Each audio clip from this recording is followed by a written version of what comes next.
Assalamualaikum warahmatullahi wabarakatuh. Perkenalkan, nama saya Ferdinand Lubis dari kelas 6 KPIP dengan NIM 18171010209. Di sini saya akan mempresentasikan tentang perundungan atau bullying. Nah, apa sih itu bullying? Secara konseptual, bully atau bullying adalah suatu tindakan atau perbuatan yang dilakukan oleh manusia, baik secara individu maupun kolektif, yang merupakan serangan berulang secara fisik, psikologis, sosial, ataupun verbal, yang dilakukan dalam situasi kekuatan yang secara situasional didefinisikan untuk keuntungan atau kepuasan mereka sendiri. Next, pengertian pada kata bullying merupakan istilah yang masih baru dalam perbendaharaan kata dalam bahasa Indonesia. Menurut Ken Rigby, perundungan atau bullying adalah sebuah hasrat untuk menyakiti orang lain. Aksi ini dilakukan secara langsung oleh seseorang atau kelompok yang lebih kuat, tidak bertanggung jawab, biasanya berulang dan dilakukan dengan senang.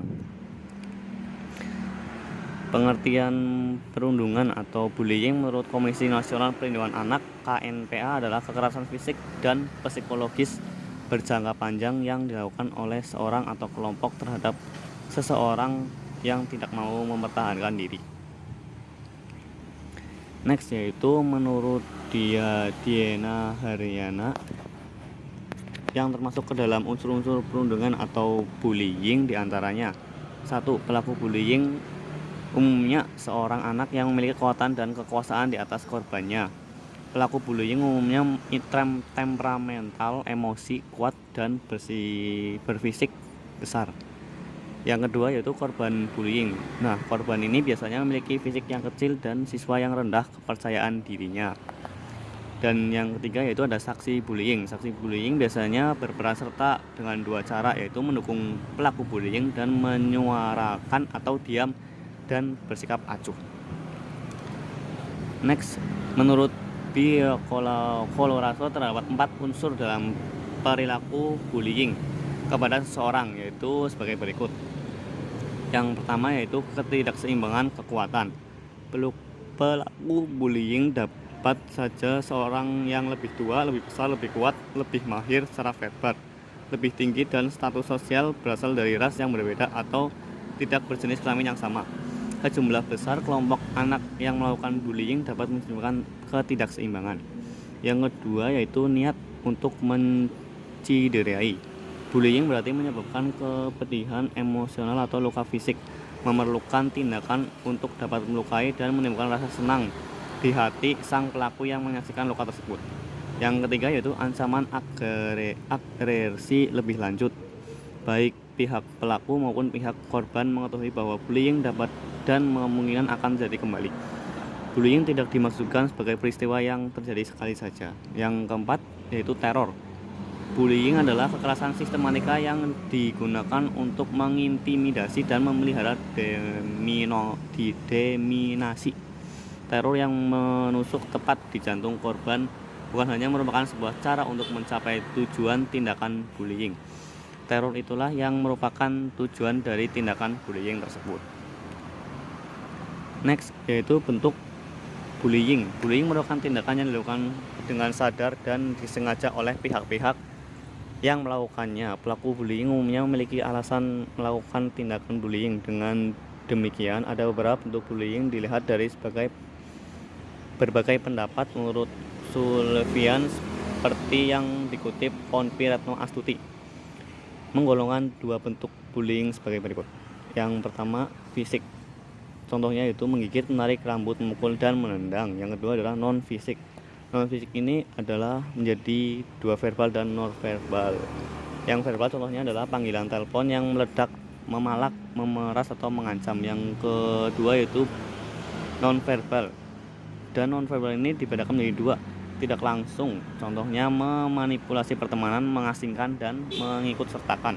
Yang kedua langsung, yaitu dengan cara gerakan kaki, anggota badan lainnya dengan cara kasar. Next, yaitu menurut Liauskina, bentuk-bentuk bullying dapat dibedakan menjadi 5, yaitu kontak fisik langsung seperti mencakar, mencubit, menendang. Yang kedua, kontak verbal langsung berarti mengejek, mengancam, memberi panggilan yang tidak baik. Yang ketiga yaitu perilaku nonverbal atau langsung, seperti memandang sinis, memandang, atau ekspresi muka yang merendahkan. Yang keempat yaitu nonverbal tidak langsung, yaitu mendiamkan atau mengucilkan. Yang kelima adalah pelecehan seksual. Next, yaitu ada beberapa jenis bullying dikategorikan dalam jenis yang lebih spesifik.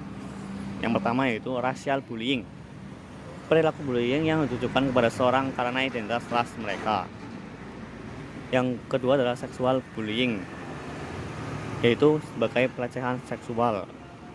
Yang ketiga yaitu cyberbullying, adalah bullying menggunakan komputer sebagai alat untuk mengancam seseorang dengan web ataupun pesan secara online. Yang selanjutnya adalah next, ciri-ciri pelaku bullying. Menurut Parilio, pelaku bullying memiliki ciri-ciri: the psychological profile of bullies suggests that they suffer from low self-esteem and poor self-image. Pelaku bullying memiliki harga diri yang rendah serta cita yang buruk.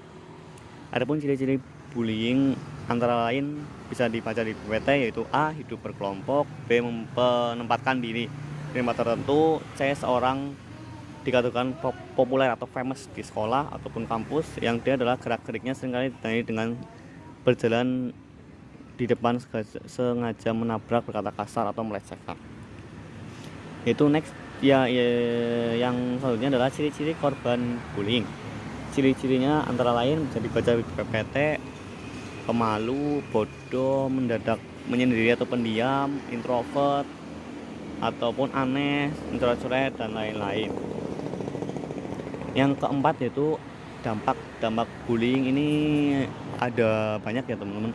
Ada munculnya berbagai masalah mental, mental breakdown, depresi, keluhan kesehatan seperti kepala sakit atau rasa tidak aman di lingkungan sekolah, penurunan semangat belajar, dan juga pelaku bullying juga bisa stres dan bersikap keras.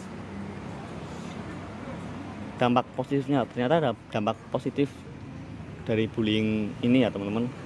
Yang pertama adalah lebih kuat dan lebih tegar dalam menghadapi kerasnya dunia. Dan yang kedua adalah termotivasi untuk menunjukkan potensi mereka gitu. Jadi kita speak up lah ibaratnya, dan terdorong untuk berintrospeksi diri. Itu adalah dampak positif dari bullying. Oke, di sini ada juga pasal yang berkaitan dengan bullying. Ternyata korban-korban bullying juga ada memiliki kuasa hukum, yaitu pasal 1.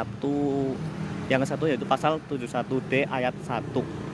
Setiap anak yang menjadi korban sebagaimana dalam pasal 59 ayat 2 menunjukkan pengadilan beberapa hak atau restitusi yang menjadi tanggung jawab pelaku kesehatan. Yang pasal itu adalah pasal 59 ayat 2, itu korban kekerasan fisik atau psikis. Ya, ini adalah tabel hukum tentang bullying, bisa dibaca di PPT. Ada fisik dan verbal dan non psikologis. Ini sumbernya dari www.suhdong aturan hukum terkait bullying dan dalam KUHP. Ternyata lumayan juga, itu ancaman hukumannya ada 8-12 tahun penjara. Ya, itu adalah presentasi tentang perundungan atau bullying.